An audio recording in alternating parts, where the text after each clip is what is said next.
Yaşımdan ırdı başladım o cemaattan sözdüm açtadım.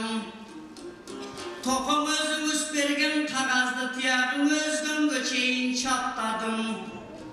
Özümüme su düşüp ölüp kala жаздадым. Ömüm üstü görü gömölü tala şaşkamım.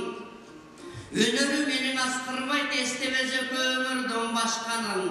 Ortomorda jüröyün doğay moktoy tilim büdöyün. Anan onu kim kadam 30 yaştan dese. Айтылуу аксы жергеси таланттарга бай келген кечи мекенде комузда кол ойнотуп кыргыздын улуу көрүнгөсүн улантуучулар Ниязалы Токтосун Тыныбеков өңдө залкарлар баскан эз менен өзүнүн чыгармачылык жолун бөксөртпөй улам толуктап келе жаткан таскагы күчтүү көнөрбөс талант Шекербек Адалов. Аны туулуп өскөн айылы кадимки Токтосун Тыныбековдун, биздин залкар комузчу Ниязалы атабыздын, азыр эле көздөрү түрүү биздин устаттарыбыз. Ал жерде Исак Барпиев деген төкмө акын бар. Бир кезде мени менен чогуу ошо кишинин ордунда мен акын болуп келгенмин. Рысбек Тасбаев деген төкмө акын болчу. Мына балдарын, кыздарын жакшы билесиңер. Эми ошол улуу баягы чоң агымда агып келе аткан жигит да. Элде бир сөз бар, мен көп угуп калам. Ушул жанагы кадимки мунун туулуп өскөн айылында залкар төкмө Токтосун Тыныбековду жайга коюп жатканда чымындар кошо баягы коюлган экен да мүрзөсүнө, ошону көп айтышат да. Токтосун менен чымындары кошо кетти деген сөз бар. Бирок андай эмес. Алла Таала ал кишинин өзүнүн жеке чымынын алган болсо керек.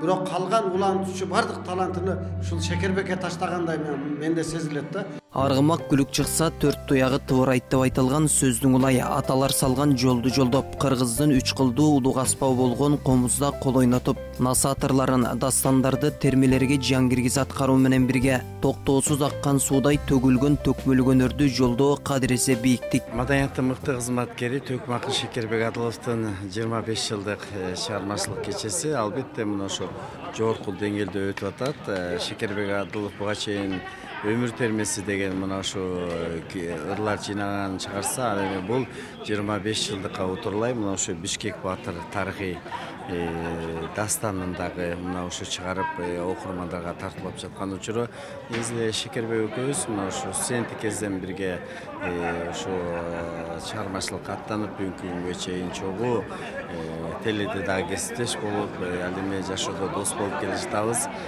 Шекербектин чындыгында дагы көрөнгөсү көп, алдыда ырдай турган ырлары, жаза турган ырлары абдан көп. Ата деми жүрөгүмдүн ичинде асыл бойдо толкуп турган күчүмдө мээрим төгүп мени карап тургансый. Мейли үйдө, мейли жүрсөм ишимде. Өз тугумдан чыгып ушул жалганда өзөк сыздап баткан кезден арманга кайран атаң жетпей кетет кеңеши кайрып уулун кайра жолго салганга көктөгү күн ажемдеги тоо болуп көкүрөктөгү да буттай уюп ой болуп жаным менен жүрөт атам жан болуп жакшылыкты көрсөткөнгө жол болуп.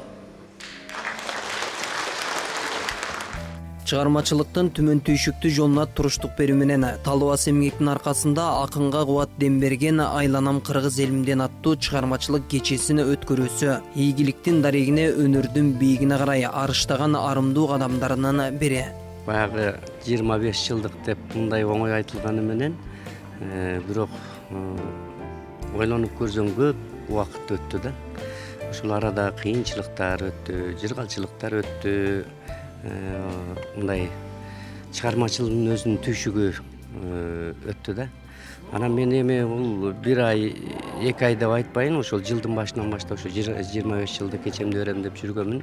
Ар 5 жыл сайын ошо чыгармачылык кечемди өткөрөм деп жүргөмүн. Мындан 5 жыл мурда 2014-жылы чыгармачылык кечемди өткөргөм. Азыр мына ошол 25 жылдык Кудай аман кылса кийинки 30 жылдык деп өзүбүздүн аракетибизди кылалы деген ниетте мен ушул келген элге ырчыларга, акындарга, манасчыларга, бардыгына катышуучуларга ошол эле кыргыз элиме ыраазымын. Ошондуктан акынга кубат дем берген айланам кыргыз элимден деген аттуу 25 жылдык кечени тартууладым.